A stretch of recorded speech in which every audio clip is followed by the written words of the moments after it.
Apex Online Racing is sponsored by Elgato, who created this lovely stream deck. For more information about the stream deck, the link is in the description below.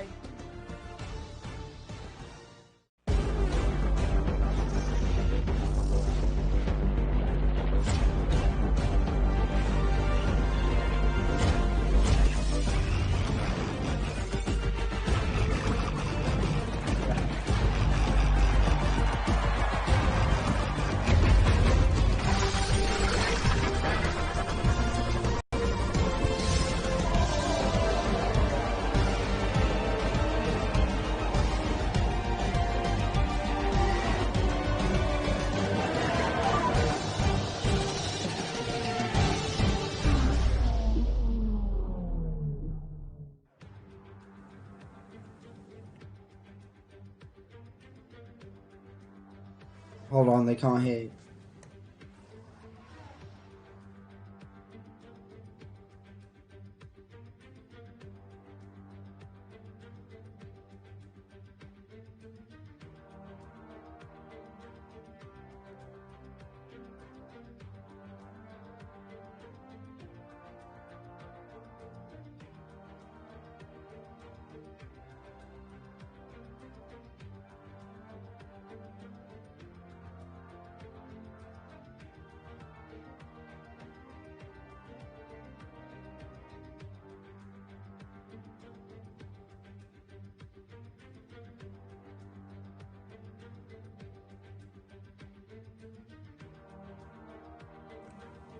Good evening, everyone, and welcome to round 8 of the AOR Hype Season 20 PC F1 League. We are here at the Hungaroring in the city of Budapest for the Hungarian Grand Prix. Nicknamed the likes of Magyar Nagydíj and Monaco without the barriers, this is definitely one of the more technical focused circuits where it really rewards drivers who can manage their car over the course of a lap and often punishes those that don't. 2.72 miles or 4.38 kilometers in length with 2 DRS zones down the start-finish straight and on the run down to turn 2, giving some chances for overtaking, but don't be expecting much tonight. It's a very difficult track to pass on, although these drivers would like to put that statement right this evening. 14 turns as well, including the high-speed turn 4 and 11, which could be a large penalty zone come the race, so we'll have to keep an eye out on that. But beforehand, we of course have the 18-minute qualifying session ahead of us. My name is James Skull, and joining me in the commentary box this evening is my partner in crime, Jens. Jens, halfway through the season we are now. We've seen 2 stunning races today in the form of F2 and F1. I doubt we'll see the likes of that tonight here in Hungary, but the drivers will certainly give it a run for their money. Yeah, of course, we say this every single weekend with these drivers, but they're always able to produce some form of great racing. It might not be up to the scratch of what we saw F1 and F2 today, but those 2 races today, they were incredible. So I think it would be hard for anyone to match that. But nonetheless, let's just get straight into qualifying and see what these drivers will be able to show us. Currently, just looking at Paris, doing very well in the championship, currently in 3rd place, just 1 point behind Andernator and 26 points up to Tom 97 at the front. But Paris now coming through the final couple of corners, through the final right-hander, will be coming straight on to the start-finish straight, opening that DRS, and let's see what he'll be able to produce on his first lap out. It'll be 3rd place, just like in the championship. Yeah, as you see, it's a going ball with Tom, nearly losing it there. Tom, of course, the championship leader by 25 points, so he's got a race win in hand over Andernator, who, of course, won last time out at Silverstone. He, of course, inherited that P2 in the championship because Brownie had an off day. He actually fell down 2 places because of Paris's strong result at his home Grand Prix as well. So the championship, although the leader is sitting a little bit comfortably, it could get a lot worse. or a little bit worse. If Andinator and Paris can continue their fine form, Tom has had a lot of good races so far this season, but has made a few mistakes in the past few races, and I don't think has got the results he thought would have been warranted, given his tremendous pace so far this season. And we're looking to put that right tonight. And of course, this is a circuit where if you do have some good pace and you can deliver for 35 laps, then you're more than likely going to get a strong result. So it's not going to be about overtaking or whatnot. It's really going to be about managing tyres and whatnot, and just managing your race. So Tom, we've seen how good he can be at those things. So yeah, let's see what he can do in the race. Of course, we're still in qualifying, and he's one of 4 drivers yet to set a time, both racing points down in P9 and P10, and Warren in P8 without a lap time. Although he's the only driver currently out on the circuit, the second Red Bull. Yeah, of course, the Hungaroring that we're at is, of course, known as Monaco without the barriers, as we've seen multiple times in the past that it can be difficult to overtake at the circuit, and therefore the qualifying is ever more important, as these drivers are showing coming out this early to set as many laps as possible. 4 drivers, as you mentioned, doesn't have a lap time just yet, but Warren is one of the drivers of those 4 that are out on a lap currently, has the track basically for himself. There's a couple of drivers behind him just coming out of the pits, but in front of him it is entirely clean.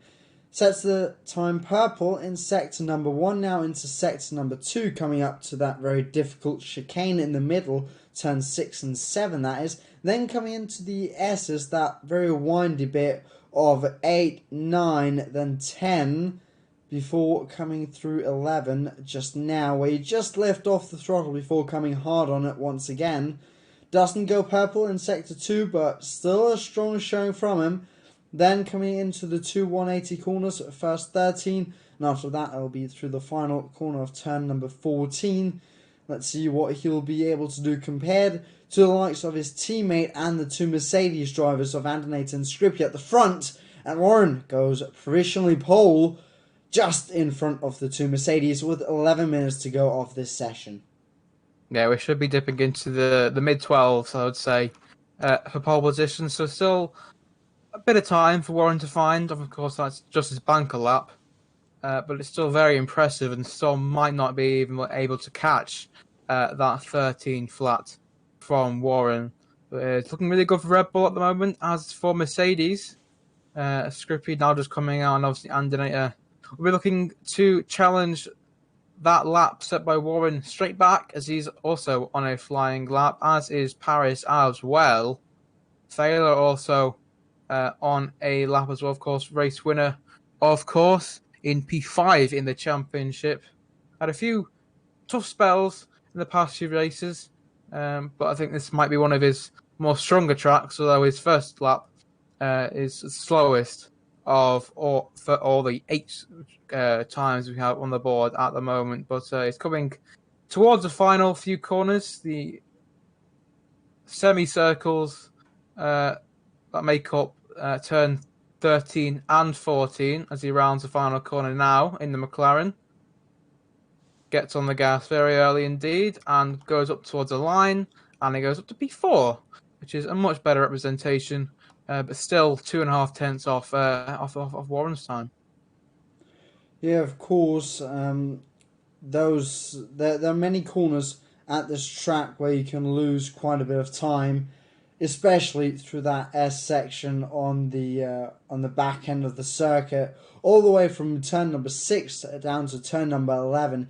You have to think one corner ahead, and if you just miss one of those corners a bit, you can lose easily a tenth, if not 2.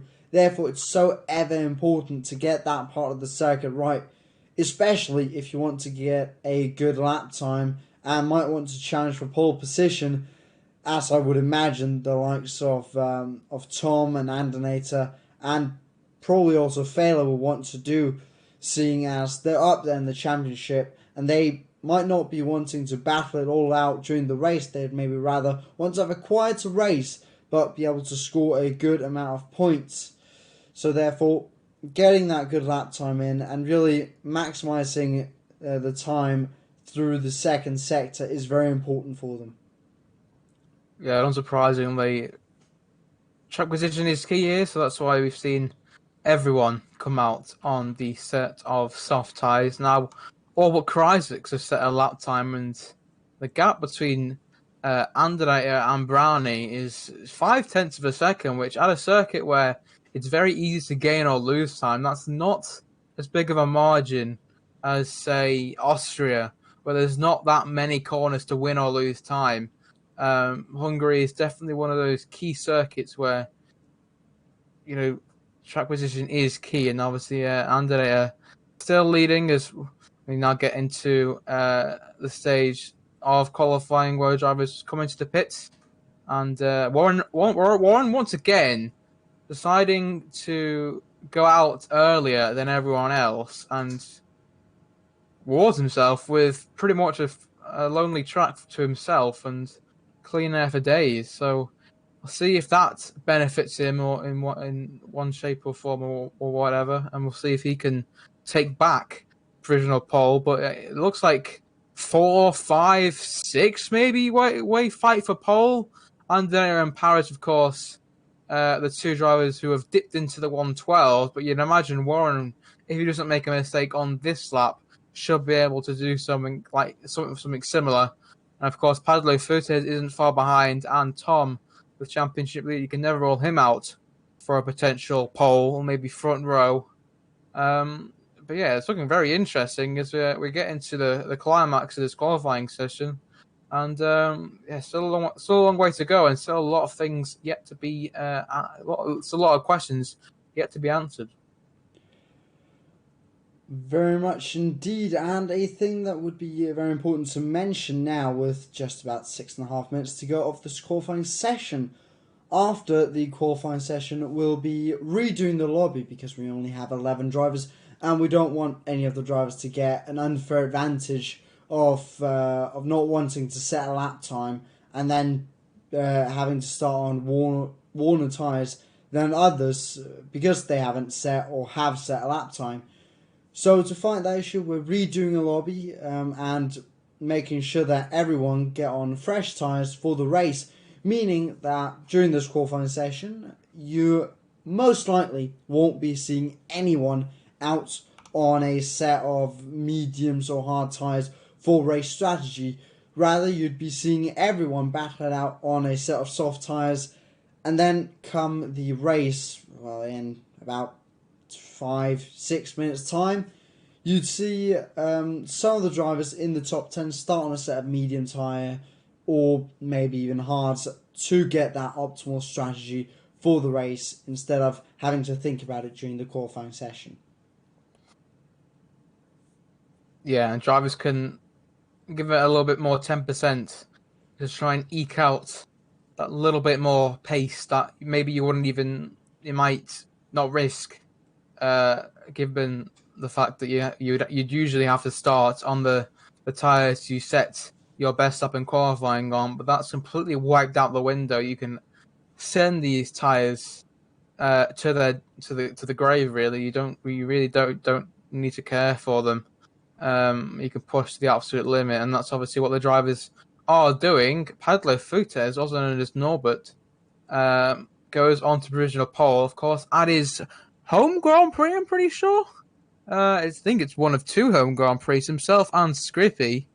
Let's see here. Padlo Fuentes goes on to provisional pole by 0.07 of a second, so it's very, very tight at the top. And you'd imagine things will get even tighter when we come to the end. Paris now making his way around the final corner. Let's see what the Red Bull driver can do. His teammate Warren got his laps invalidated, but Paris now goes 6,000 quicker than Padlo Fuentes. So it's only 13,000 separating the 1, 2, 3 at the moment as we enter the final 4 minutes of this qualifying session. And it really is starting to get compact at the top. Oh yeah, Tom just came across the line. He did improve, but it was not enough as he's still in the 113th. Although it's a very low 113, but nonetheless a 113. Said that a few too many times in that sentence. But 3.5 minutes to go of the qualifying session. 3 drivers in the 112s, the rest of the grid in the 113 teens. There we go. But coming to the end, the cars will be on the lowest in terms of fuel, and the cars will be absolutely primed for the quickest lap time. The track as well, it will be at optimal temperature, at optimal grip level. Everything will just be absolutely streamlined for the drivers here at the end of qualifying, and it's usually here you see the fastest times being set. It's that final mad dash, as many calls it. As you can see, the drivers just making their way into the pits, just making the final small changes. I am seeing a Red Bull do some movement in the pit lane. That might be Warren. No, that's one of the Red Bulls coming in. I thought for a second that was one of the Red Bulls making their way out. But no, everybody in the pit lane waiting at the end.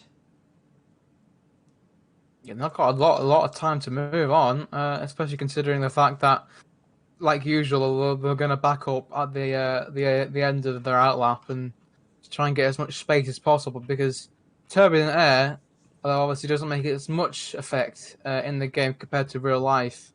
It is still there, obviously will affect the overall car performance, especially the downforce, and that's something that you really, really don't want a lack of here at the Hungaroring, where downforce is pretty much the main focal part of designing the setup.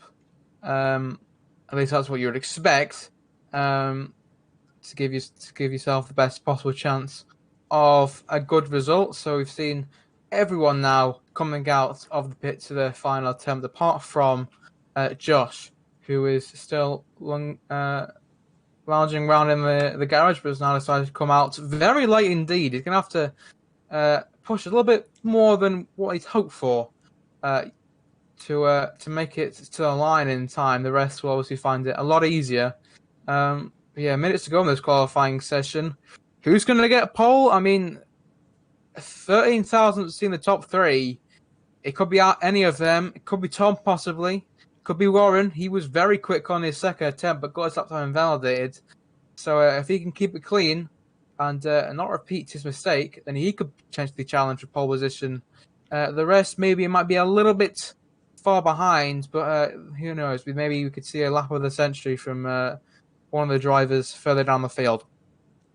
Now, 35 seconds till the red lights come on. Josh will be the final driver to cross the line if he makes it. Andinator, though, will be the first driver to finish off a lap. Let's see what will happen. Coming through sector number 1. Did not put a purple line there. Invalidates his lap time on the exit of turn number 4. Then it will be Norbert Jakob, the home runner this weekend, also known as Padlo Footers, coming through sector number 2. Currently in second place with a 1:12.847 on his set of soft tyres. The checkered flag has fallen, and Norbert puts a purple in sector number 2. Looking further back, you saw Josh. He did make it across the line before the checkered flag, meaning that he'll be our final driver to come through this evening.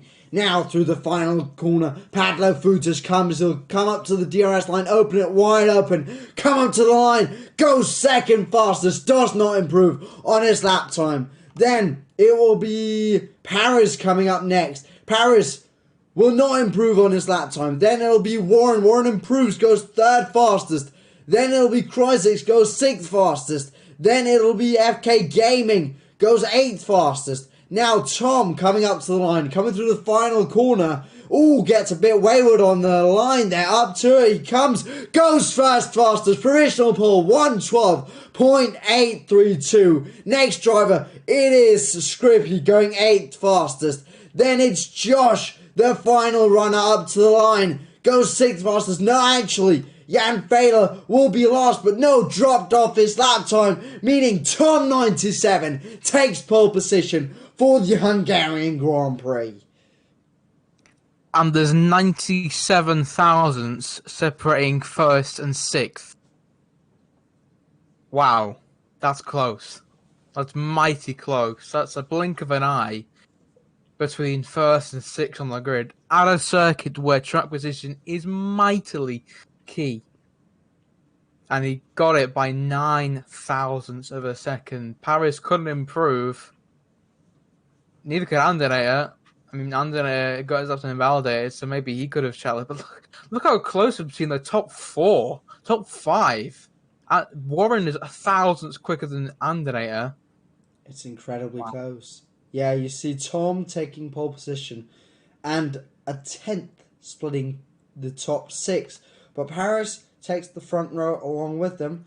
Then Pablo Futas and Warren on the second row. Andernator and Josh takes the third row.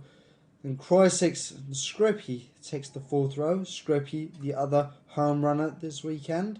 Then FK Gaming and Jan Fedor takes the fifth row. And Brownie will be starting from 11th and last. Now, we'll just go on a small break before returning with the race itself.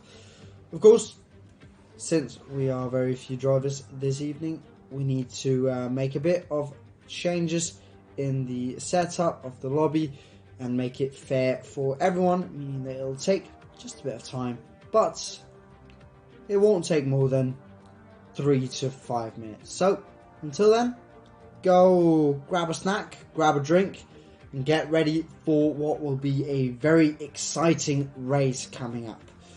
But until then, take care.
Right then, ladies and gentlemen, welcome back for the Hungarian Grand Prix. Welcome back to the Hungaroring.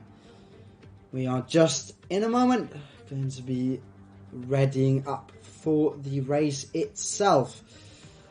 A race that's going to be very exciting after seeing a very minor split between the top 6, only a tenth of a second splitting all of them.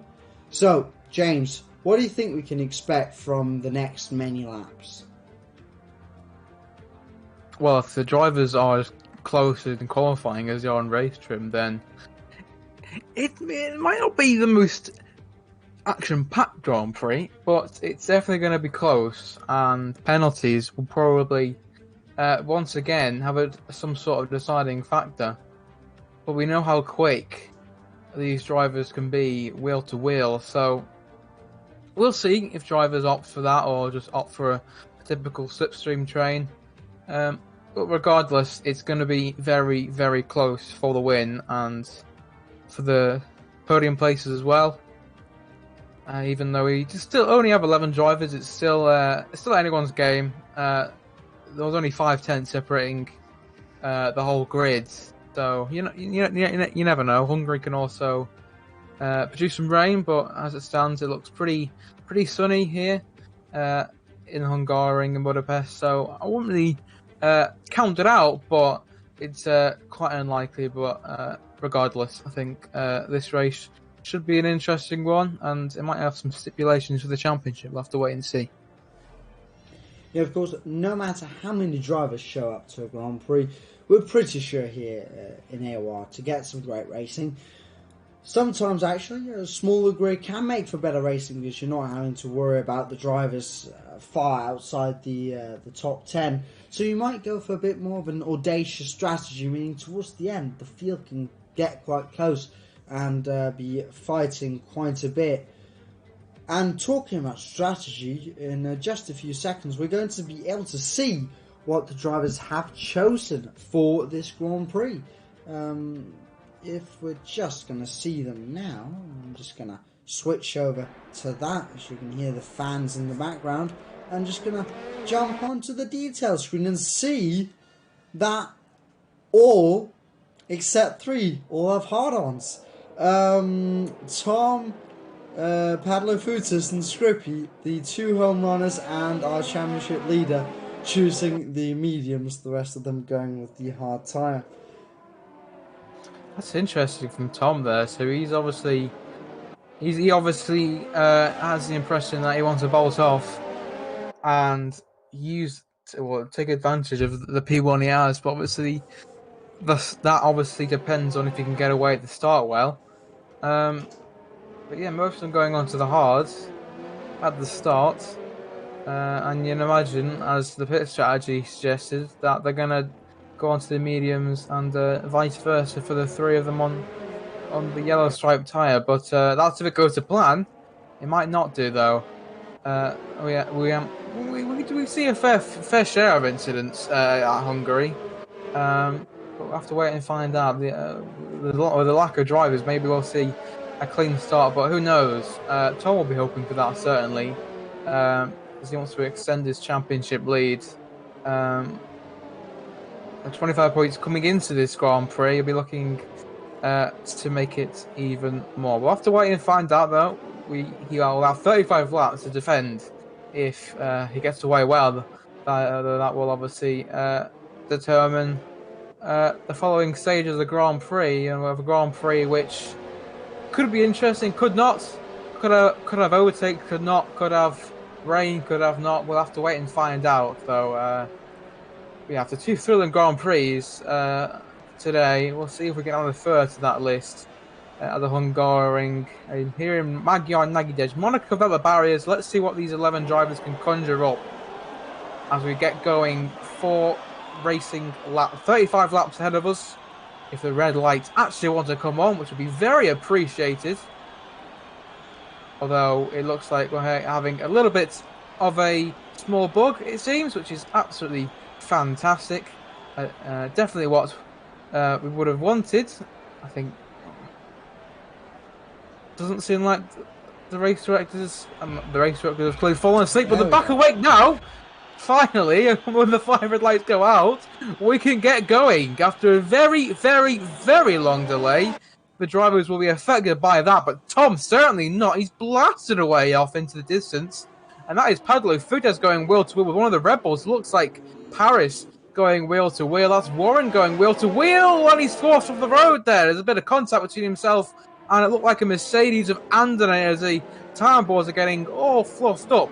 But look, Tom's out in the lead from Paris, from Pablo Fuentes, Andernator and P4 ahead of the 2 racing points of Krysix and Josh, who's had brilliant starts.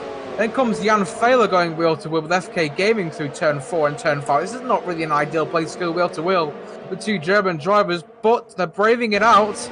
And into the chicane, Jan Failer has to back out and let that move done. But FK Gaming gets a shocking exit, and but manages to stay ahead in this sort of single file section as we all calm ourselves down from that kind of hectic start. Everyone got away well, but it was Warren that was a big loser, getting shunted off the road at the exit of turn 1. Yeah, Warren not getting the start he expected. First, not being well off the line after that a long hold. Then getting a bit shunted at the first corner, falling first down 7 positions to the back of the grid, now fighting himself 1 place up, now only falling down 6 positions. A couple of drivers that got a pretty good start was Tom, keeping his lead and already putting a bit of a gap. Oh, just going to have an eye on there. I believe that's Scripty going down the inside, or attempting to go down the inside of Jan Failer further down the grid. Wasn't able to do so. But back to the top, Tom got a fantastic start. Was able to just keep the lead and get a good jump on the rest. Already 1.2 seconds to the rest of the grid. Then there was a couple of other drivers, but that's now jumped completely haywire. Krysix in 5th place, jumping up 2 positions. Further down we had FK Gaming and Jan Failer, of course, that was battling on lap number 1. They jumped both up 2 positions. So a couple of these drivers getting quite nice starts after that very long hold, but a couple of others not getting the best of starts.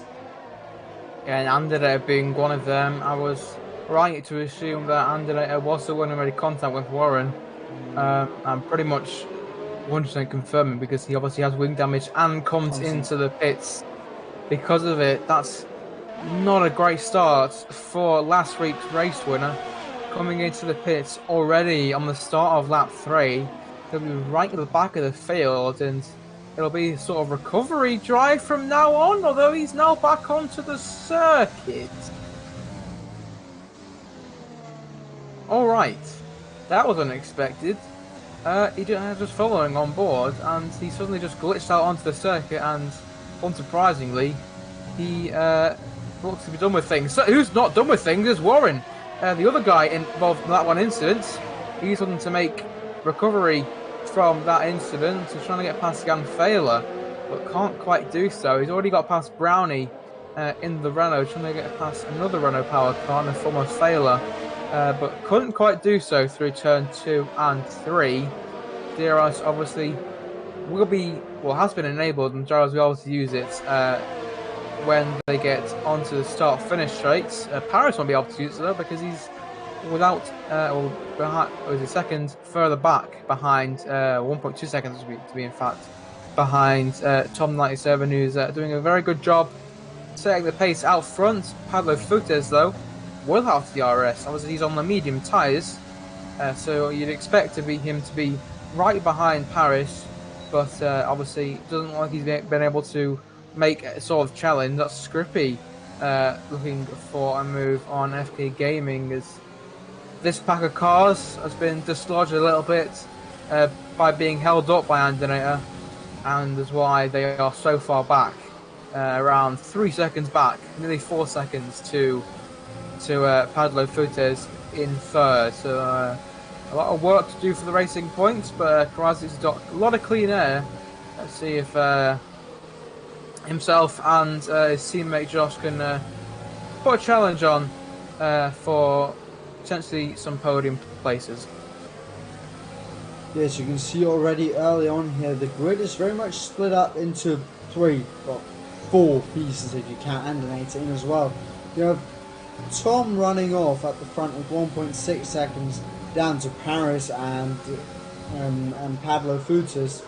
That's built up a small train there. Then you have this big train we're in currently that's kind of dislodged at the back. And then you almost have another train falling behind them of only Warren and Browning. So we're almost seeing 4 complete trains, although Warren is coming in on this lap. Might have endured some front wing damage at the start. But Scrippy now going down the inside of FK Gaming into turn number 1. He's down the inside, getting a better traction on the exit, opening the DRS. As is FK Gaming, but Scrippy got the better exit, got the bit more speed, and gets up into P number 6 on lap number 5. That was coming. I telegraphed that and on the previous lap, and it came into fruition, and now FK Gaming is starting to struggle, and I think Failer will be eagerly waiting to try and get past his German compatriot, but through here, nothing going on there. Scrippy getting the first time penalty of the evening. Obviously, Michael Tinitza last week, thankfully isn't here tonight, because this is also a track where penalties come and go quite a lot. Obviously, if you didn't watch it, Michael Tinitza, and he got disqualified last week because he picked up an absurd amount of penalties. But I don't think we'll be seeing. I don't think we'll be seeing the repeat of anything like that tonight. But you know, Scrippy might, if he isn't cautious, which clearly seems to be quite racy on the opening few laps. Maybe he might be in a bit of trouble with penalties and whatnot. As it stands, though, he's only got 3 seconds, but that's 3 seconds more than any other driver at this stage of the race. But we are still very early on. We're only 7th of the way through the Grand Prix, so we've still got near enough 30 laps to go. Yeah, still a very, very, very long way to go in this Grand Prix, but yes, it stands. Tom still leading, still building, bridging that gap between himself and Paris. It's now 2 seconds now. Pablo Futas sticking behind the Red Bull, but unsurprisingly, just can't stick with him through this middle sector. And obviously has to try and gain that time up in the final sector to get a good run with DRS. And it hasn't happened for him yet, but maybe if he gets a good exit out of the final corner, he might be able to challenge the Red Bull coming onto the start-finish straight as we start lap number 7. The medium tyres still look to be hanging in for a while now, as the pit window apparently is open for the 2-stop strategy. That might be for the soft runners, and of course no one is using the softs at this stage of the Grand Prix. Warren pitted on for medium tyres and gets past the ghosted Andrea, so we'll see what he can do. And it was front wing damage that he picked up. I don't know if it was for the first incident, or maybe he might have picked it up going wheel to wheel with Thaler. They got very close to contact. They might have even made contact. Not 100% sure, but he's mighty quick in clean air. And but unfortunately, he is 34 seconds off the lead of the race. Of course, you mentioned penalties just before when you were talking about Scrippy, and the Hungaroring, as you also mentioned, is a place where it's quite easy to get penalties. Notable corners are, for example, the exit of turn number 4 coming up the hill. Of course, the place where Felipe Massa also got the spring into his head. Luckily, he was relatively alright. That was all the way back in 2009, I believe, many years ago now. But coming up the hill, you can just have a bit too much speed coming through the left-hander, trying to just go through and maximise the speed, maximise the time, and then just go a bit too wide and get a time penalty that way.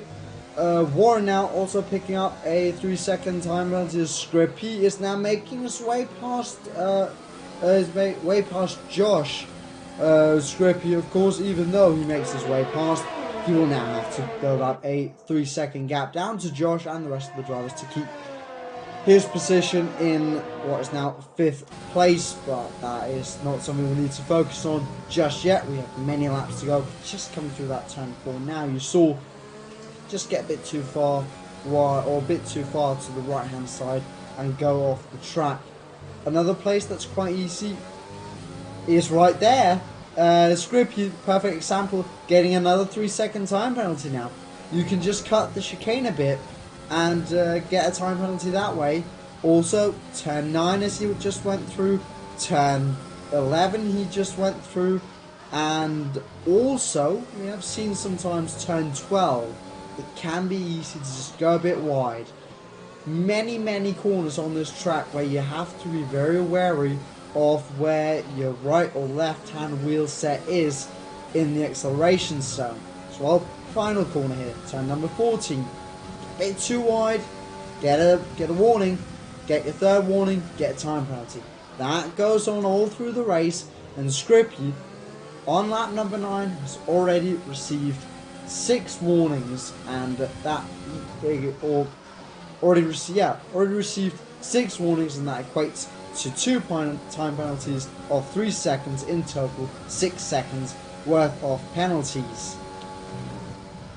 Make that 7 because he went wide at turn 11 on the previous lap. Of course he did. So not looking great for Scrippy at the moment. He's being very racy, of course, on the opening stage of the Grand Prix. Got his medium tyres to thank because of that, giving him a lot more grip compared to the hards. But for how much longer? Be a few more laps before we see any activity for scheduled pit stops. Obviously, Tom, being out in the lead, can really dictate when he wants to pit and how his pace really is, because he's really not got any challenges as of yet. But obviously, Paris will come into his race. You'd imagine towards the latter stages, or certainly after they've both made pit stops and swapped tyres. Paris obviously on the slower tyres at the moment, still keeping Padlo Futs at bay. AlphaTauri car just can't seem to get close enough into turn 1, as it's the primary spot of overtaking, and yeah, from here on in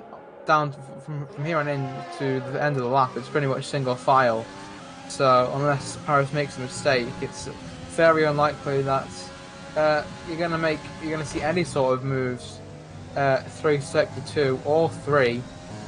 So it's about the patient waiting game for the AlphaTauri, or maybe not even waiting at all. Maybe just decide to go into the pits. It's failing now. He's now the next driver to pick up a 3-second time penalty at the chicane of turn 6 and 7.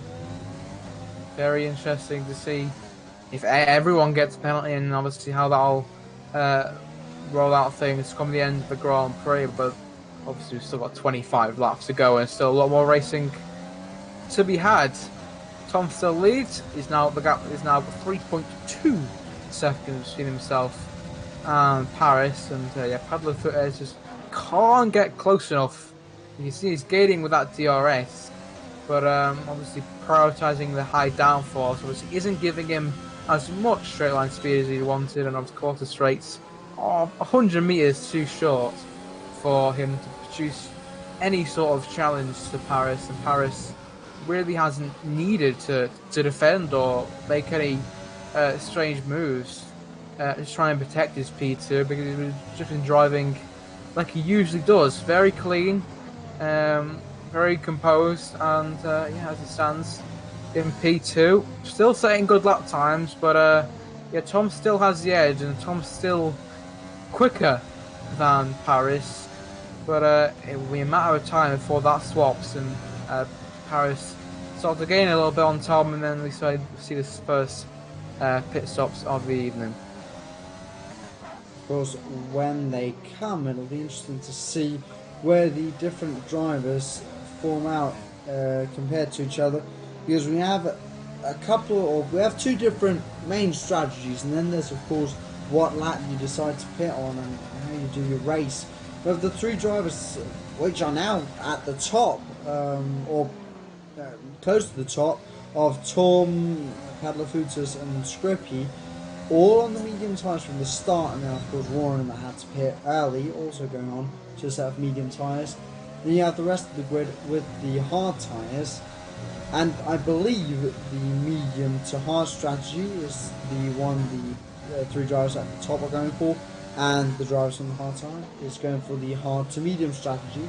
So basically just the reverse of each other. Nothing really major there. I don't think anyone is going to go for the 2-stop strategy. Wouldn't really be that effective here around the Hungaroring, since it has a pit lane up an alright lane, and you really can't overtake that much. So normally with the 2-stop strategy, it's the point that you come through and overtake many cars, but I don't think that's going to be a possibility here today. So I'm gonna go with that many drivers, or all drivers are gonna go with the 1-stop. It's just gonna be interesting to see when the medium runners come in compared to the hard runners, and who can make their tyres work best in the conditions that they're going through. Of course, also we've seen a bit of sky cover come over the circuit. Not expecting any rain, but you never know. It's F1, and well, it's F1 means that there's no rain, of course, but you never know. Rain can always pop up here and there, and that is surely something that we might be able to see today, but looking like it will stay clear, and then it's just to see who pits first and where they shuffle out. FK Gaming holding up quite the train, it seems, down in the minor scraps for the minor points, or the same at minor points. 6 is still 8 points, or still a decent haul. I'm sure FK Gaming would take that. Although, commentator's curse, 3-second time penalty for the Alfa Romeo driver. He's obviously battling away with Josh, who hasn't got a time penalty, Failer, who has got a time penalty, and Brownie, who hasn't. Brownie at the rear of the field at the moment. Of course, Warren is out, so you can hand it out. You can pretty much rule him out as the driver finishing in 11th. Obviously, he's actually not even racing at the moment. He's with the session and is out, so we can pretty much confirm that he'll be the only driver to not score points unless someone fails to finish and doesn't get classified, but we'd hope not, especially for the likes of drivers who are having a very good race. Top 3 still pruddling along very comfortably indeed for Tom, still managing to pump in these decent laps, and it's only 3/10 off his personal best on 13 lap old mediums, which is quite the impressive task.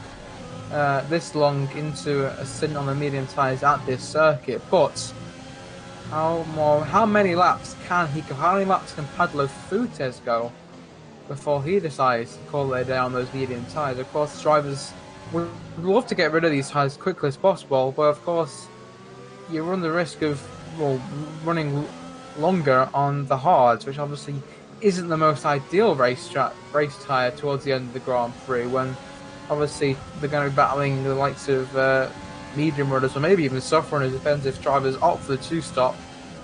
As Jen said, it's not an ideal strategy, but if someone's going to risk it, then they may as well.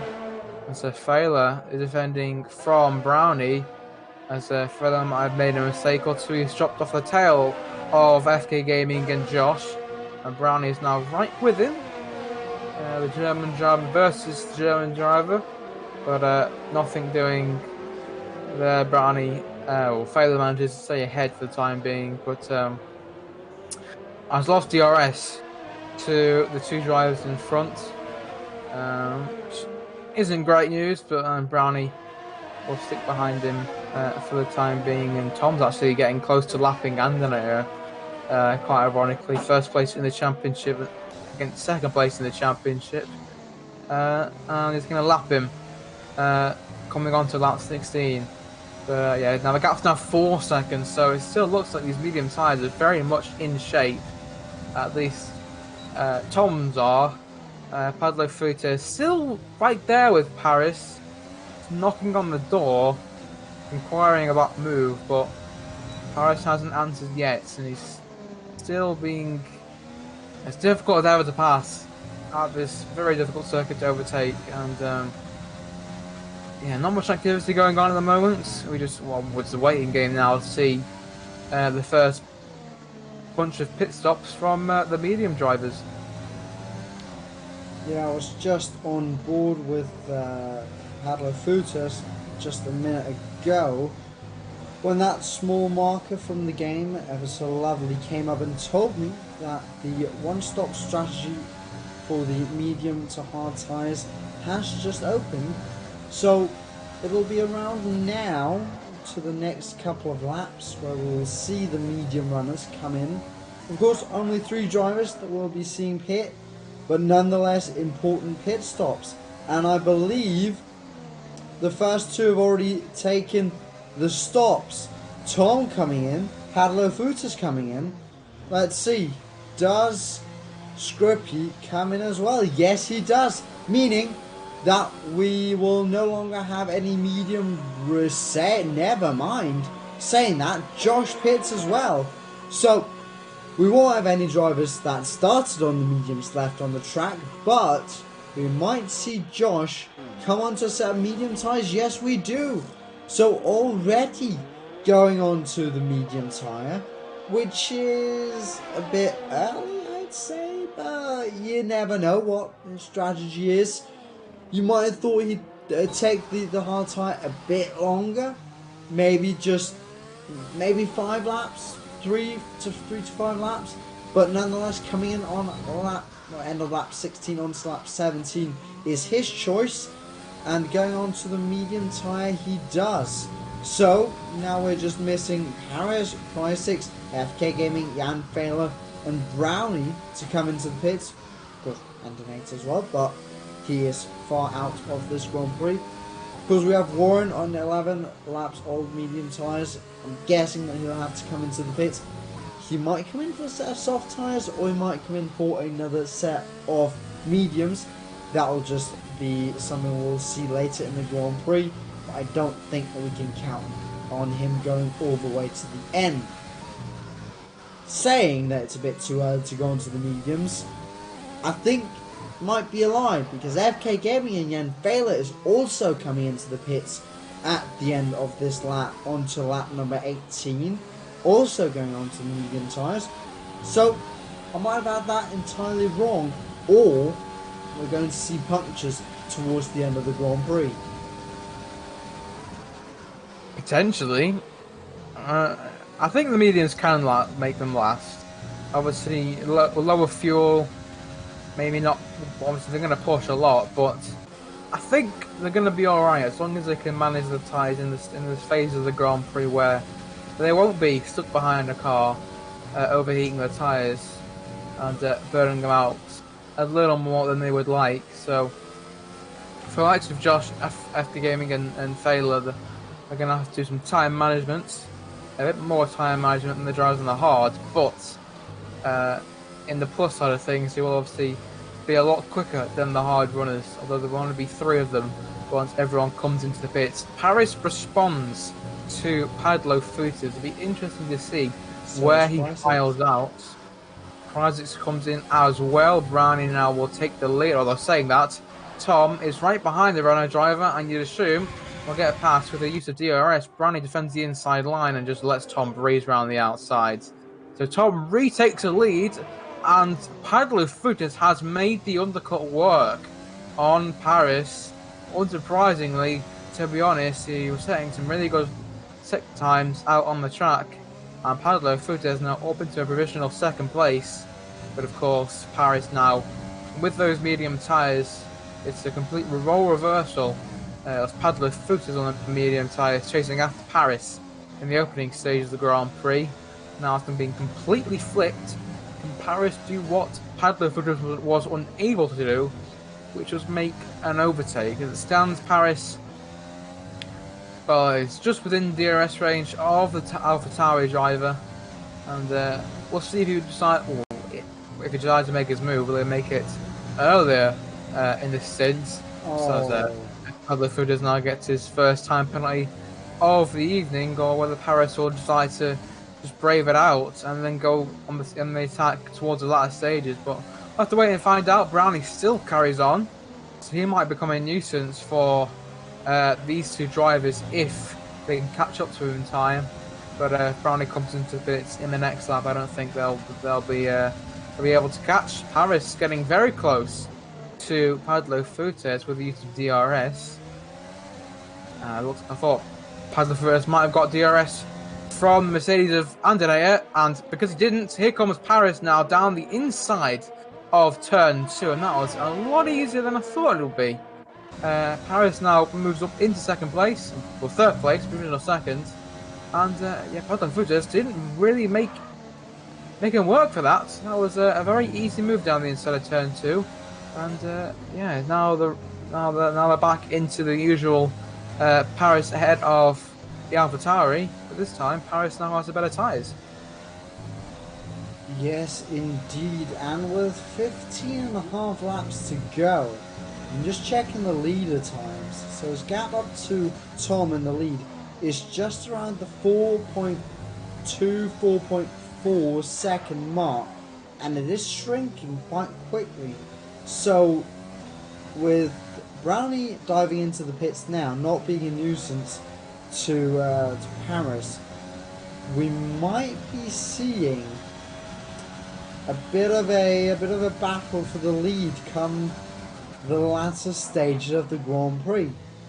Because with Paris' pace right now, he just set the fastest lap of the Grand Prix. I wouldn't be surprised if we all of a sudden saw him within a second, and then all of a sudden right on the back of Tom, if Tom doesn't pick up the pace. Because Tom is on a sub-hard tyres, and they are a bit older than the medium tyres, so there will be that tad bit slower through the lap. And with Paris knowing that there might be a win coming for him, he might be pushing extra hard, wanting to catch up to Tom. So this might be very exciting in the next couple of laps. Paris is absolutely rapid. He's taken a lot of time out of Tom and has already built up a gap between himself and Padlo Fuentes of nearly 2 seconds. He is probably, well, he is the fastest man on the track, setting the fastest lap of the Grand Prix. That'll obviously be a point towards him, but I'm under the impression that Warren might give him a run for his money if he decides to come into the pits for a late pit stop. Obviously Warren 13 seconds off Brownie. Don't think he'll be making any inroads further than P10, but further up the field we have a great scrap for P4.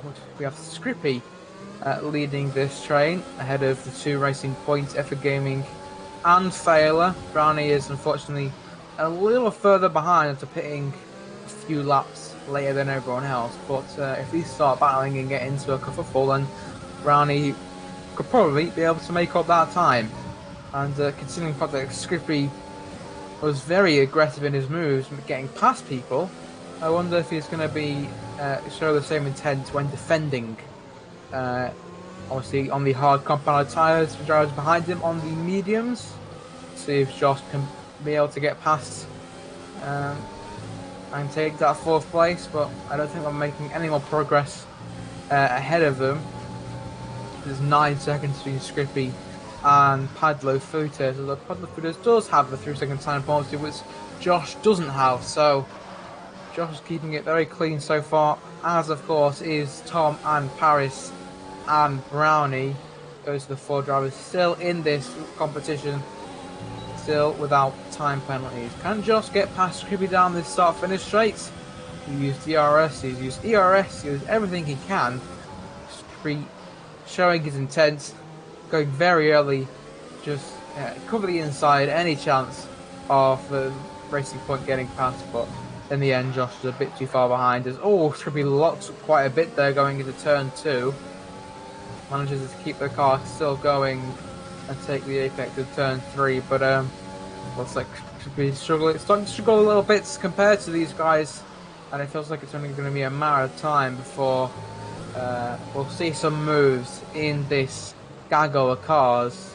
But yeah, at the front, it's really just Paris trying to chase after Tom, and at moments, unless the time boards are being irresponsible, it doesn't look like Paris is gaining that much time on the Alfa Romeo. Maybe he is. It's difficult. Gap. It's been the same, that gap for the last couple of laps. That update, speaking of the sun, it's down to 2.3 seconds. Was 4.5 just 3 laps ago.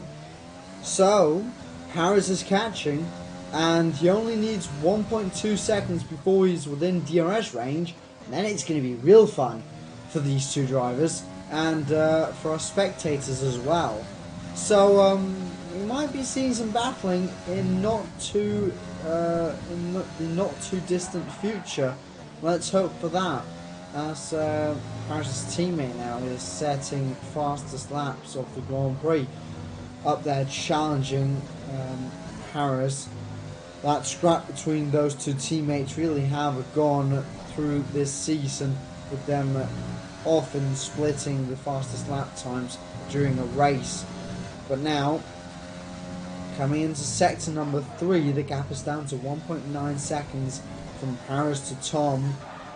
And if Paris and Tom as well can keep themselves clean of penalties, this might become very exciting, with just 16 laps to go of this Grand Prix, coming on to lap number 25 out of 35. And we have battles further behind. Krajicek was getting really close to his teammate there, of Josh. Maybe the Racing Points might try a Mercedes tactic where he might try and let Krajicek through, just have a go at Scrippy.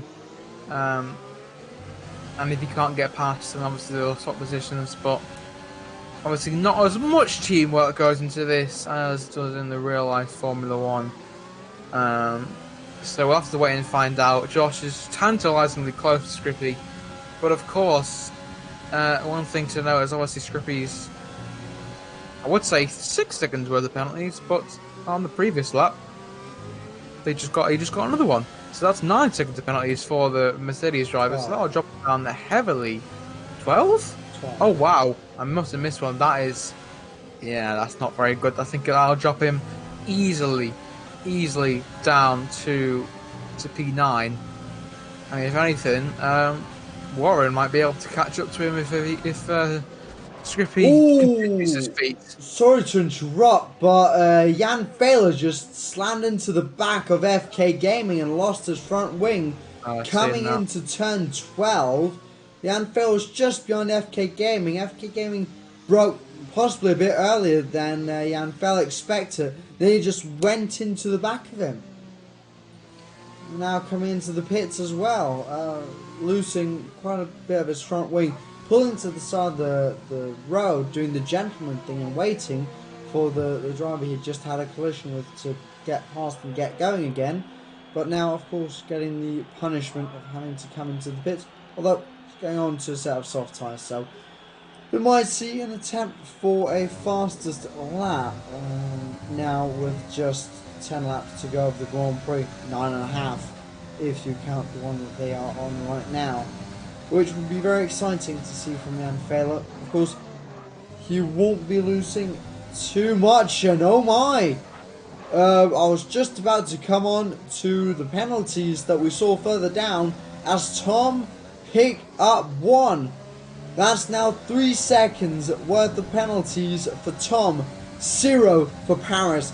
Paris within the second, getting the DRS now, but he will win if he gets past or not, if he can keep himself clean.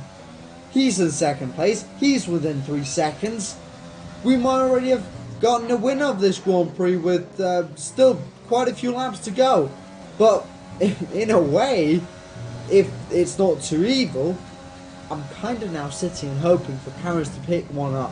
But of course I shouldn't say that out loud, but it's just so we can get some on-track battling, because now with the newest updates the drivers can sit in their cockpit and know that the penalties of the drivers up the road. So Paris now undoubtedly knows that Tom has a 3-second time penalty, meaning that he doesn't need to get past. He can use Tom as a tow now for the next few laps of the Grand Prix.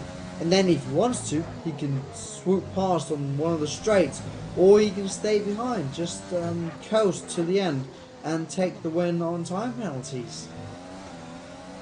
But it looks like, it very much looks like he'll be able to pass him on track with ease, because these medium tyres are very much up to temperature, and it looks like Paris will be making his move. Maybe on this lap.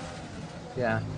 Unsurprisingly, he's not going to make a late lunge because he knows that the wind's pretty much 90% sealed and dealed, but he just has to keep it clean and stay within 3 seconds. That's not what he had planned. Tapping the rear of Tom 97, thankfully. I think it was just a love tap, nothing more. Further behind, though, we've got some mad scraps. Josh got past Scrippy on the previous lap, and now Kryzik has passed the Mercedes as well. So Scrippy falling backwards, it seems, and now Brownie tried to move at turn 2, but nothing untoward in that. Scrippy, of course, would have dropped behind these guys anyway with his abundance of penalties, but he's obviously not really liking those hard tyres as much as, say, Tom or Padlo Futas, and getting caught up in these battles is not going to do them any good. Jan Failus at the fast of the Grand Prix, unsurprisingly, now that he's on some fresh softs. Warren also pitted onto some fresh softs as well, and now he's ahead of Failer. So he'll be able to take P9, maybe even P10, or P8, or no, just P9.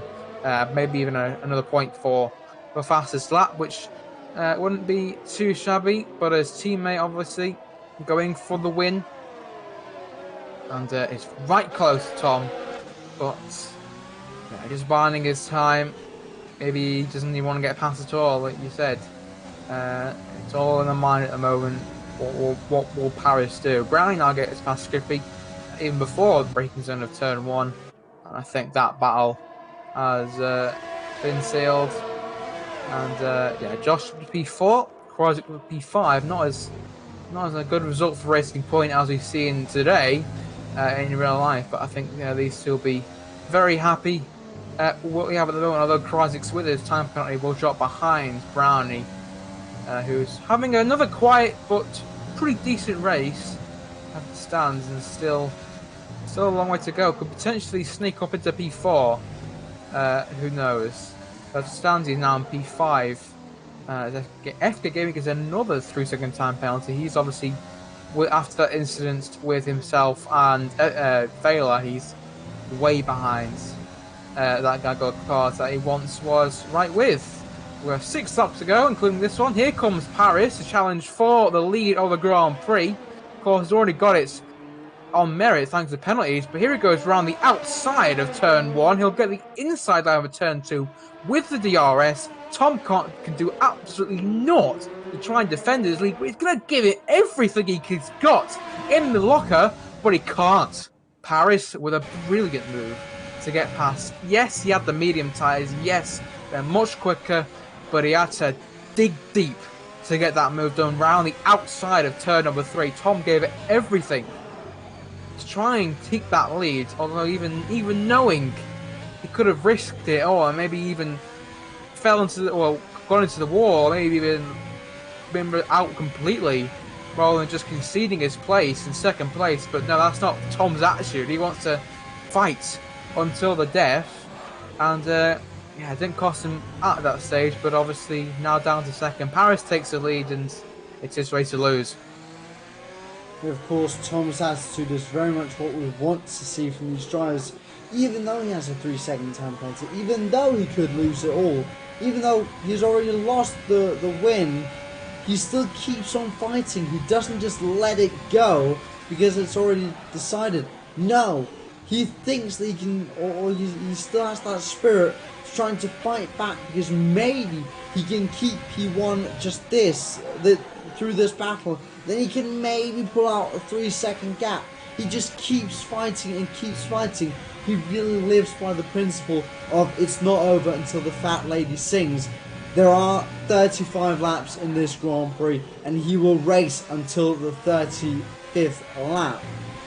And of course, we're only on lap number 31, so he'll still be fighting. You can see he hasn't let off the throttle.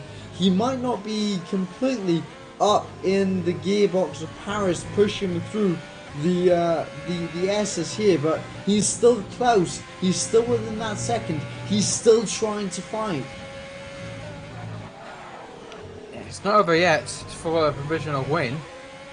I'm going to check Paris' warnings just now. He is only... Oh, he's got 2. He picked up a warning on the previous lap, so it's not over just yet. So we'll have to wait and see. Tom is right there with him. They both are very low on ERS. 6 and 5 apiece, percentage-wise, so not a lot left in the locker for either of them. But with 4 laps to go, the tyres are starting to wear, especially the mediums. The hards obviously more durable, and this is the phase of the Grand Prix where they start to creep up and get a little bit quicker than the mediums. But Paris still managing his tyres magnificently, like he did in the first stint, and is at the moment reaping the rewards in P1. And we'll say like that, if the checker flag was to fall at this moment in time, but there's still 3 laps to go when they cross the line. Pablo Fuentes in no man's land really. He's in a comfortable P3, and I think he'll take that at this home event.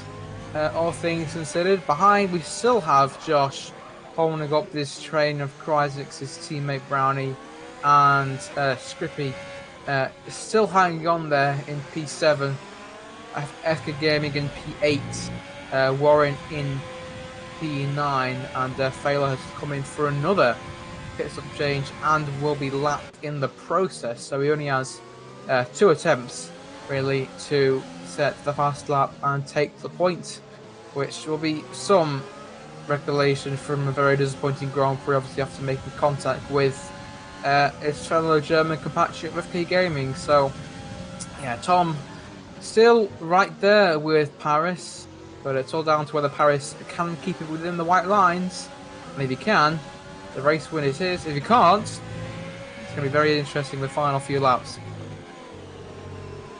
Of course, just about 2 laps to go, 3.5 laps.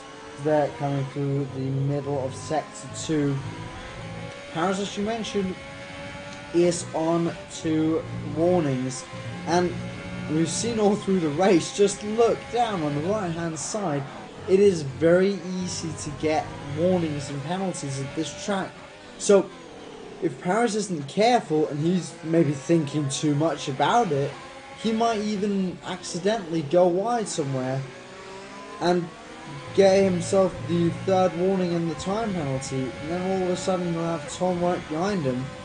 Although, according to the game, Tom is 2 laps behind him, which I find hard to believe. I haven't been looking at these 2 all race, but I have looked enough at them to know that Paris isn't 2 laps, or Tom isn't 2 laps behind Paris. But 2 laps to go. Same amount he's behind, but we don't look at that. On 34 out of 35, coming just past one of the danger spots of the warnings, and will come up to one of the others now. Keep an eye on Paris just for now. Keeps within the white lines nicely there, doesn't get a time penalty. Then into Sector 2, can be dangerous here. Look at that, very close to the white line. He's still pushing. He knows that he needs to get a good gap down to Tom in case he makes an oopsie and goes wide and extends the track a bit, like he was very close to doing there as well. So he's still pushing, and that might come back to bite him with just 1 lap to go. Coming on to the final lap now, he still has Tom right behind him, still in the DRS range, but we're nearing the point where he needs to go. He needs to go for it now. If Tom wants to be in front come the line, he needs to go for it now.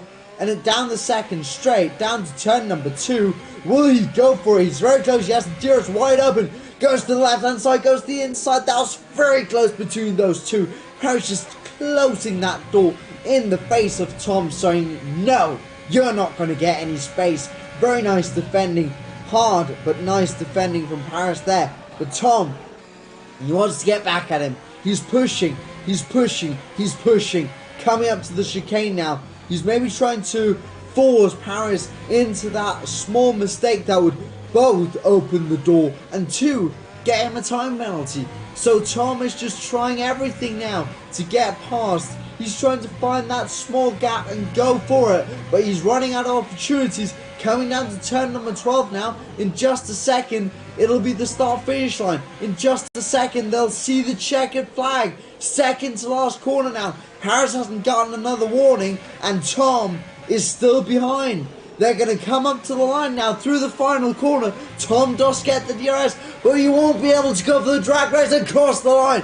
Paris takes the win. Tom goes into second place.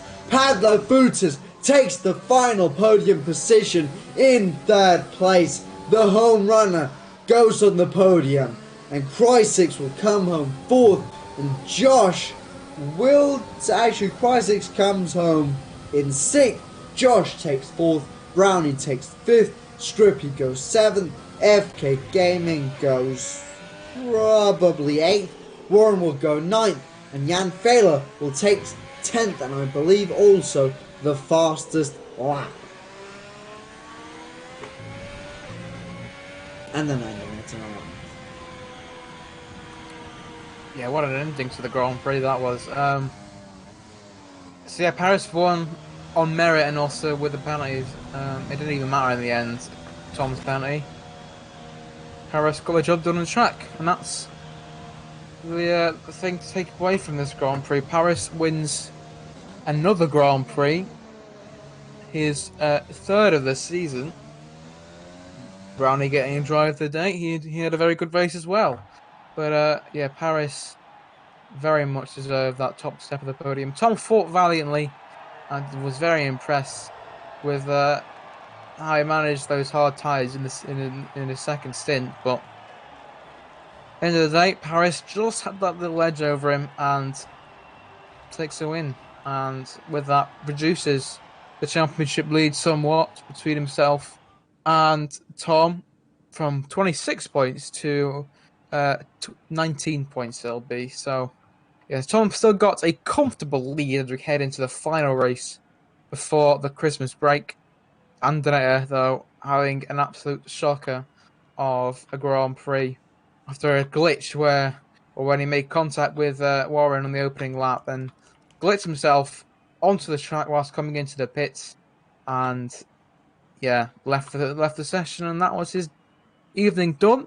An early shower for him, and obviously he loses yet more ground in the championship to Tom, and also Paris, who now overtakes him, as does Brownie as well. Brownie now takes back third place, but Paris in second, Tom in first. But that's not the order they finish today. Paris wins from Tom, from Pablo Futas, who it was his home Grand Prix, and he does take P3. Should be very happy about. Josh Brownie 4-5, Krysix 6th, would have been 4th without his penalty, well, if he hadn't got a penalty, but still a decent result for Racing Point. Scrippy ended up getting 15 seconds in the end, as did FK Gaming. Warren ended up getting 12 seconds, although that was probably partly down to the fact that he was pushing on some sets of soft tyres to try and get that fastest lap, which he did from Fehler. That's an extra point for him, but yeah, I can't say I'll be very satisfied with our Warren, because a good result was there for the taking, but obviously contact between himself and Andinator, and yeah, that's how your race could go badly in an instant, and yeah, race to forget for them, but a race not to forget for Warren's teammate Paris. No, of course, these drivers showing how a race can change very quickly, especially both with time penalties and collisions. but no one showed it better than Tom at the front. Luckily for him this time, luckily for all the drivers this time, it wasn't decided purely on penalties, but Perez was able to get past and get the win on track instead of having it decided in the stewards room afterwards, which I am sure that we all is excited to see and wanted to see that it gets decided on the track without anyone having to discuss afterwards, so we can go home, go to bed and sleep sound without worry about how the race ended. But nonetheless, that is the ending of the race and the weekend of the Hungarian Grand Prix. Of course, we will be back next week. We have one more Grand Prix before we go on a, for many of the drivers, deserved Christmas break. Of course, many of them has been fighting in the championship for a long time now, and we'll be back next week for the final race before the Christmas break, and it is, of course, the Belgian Grand Prix at Spa-Francorchamps, the amazing track that we all know and love. But until then, have a good one, take care, and goodbye.